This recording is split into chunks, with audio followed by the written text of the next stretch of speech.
ಎಲ್ರಿಗೂ ನಮಸ್ಕಾರ ಪ್ರಿಯ ವೀಕ್ಷಕರೇ, ನನ್ನ ಗುರುಪರಂಪರೆ ಯೂಟ್ಯೂಬ್ ಚಾನಲ್ಗೆ ಸ್ವಾಗತ. ಇವತ್ತು ಹೇಳ್ತಿರುವಂಥ ಸರಳವಾದ ಪರಿಹಾರ ಏನು ಅಂತಂದರೆ, ಯಾರಿಗಾದರೂ ಹುತ್ತದ ಮಣ್ಣು ಅಂತ ಸಿಕ್ಕಿದರೆ ಅದನ್ನು ಕೆದಕಕ್ಕೆ ಹೋಗಬೇಡಿ. ಅದ್ರ ಬಗ್ಗೆ ವಿಡಿಯೋವನ್ನು ಮಾಡಿದ್ದೀನಿ. ಸಣ್ಣದಾಗಿ ಇಷ್ಟು ಸಿಕ್ಕಿದರೂ ಸಾಕು, ಅಥವಾ ಒಂದು ಸಾಸಿವೆ ಕಾಳಿನಷ್ಟು ಸಿಕ್ಕಿದರೂ ಸಾಕು.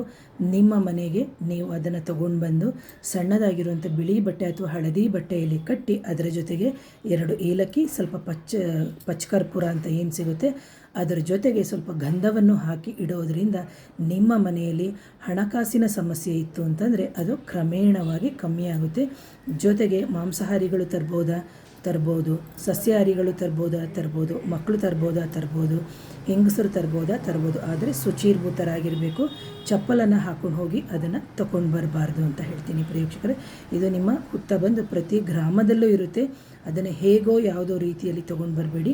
ಅದಕ್ಕೆ ನಾನು ಒಂದು ಟಿಪ್ಸ್ನ ಹೇಳಿದ್ದೀನಿ. ನನ್ನ ಪೂರ್ತಿ ವಿಡಿಯೋವನ್ನು ನೋಡಿ ಅಂತ ಹೇಳ್ತೀನಿ.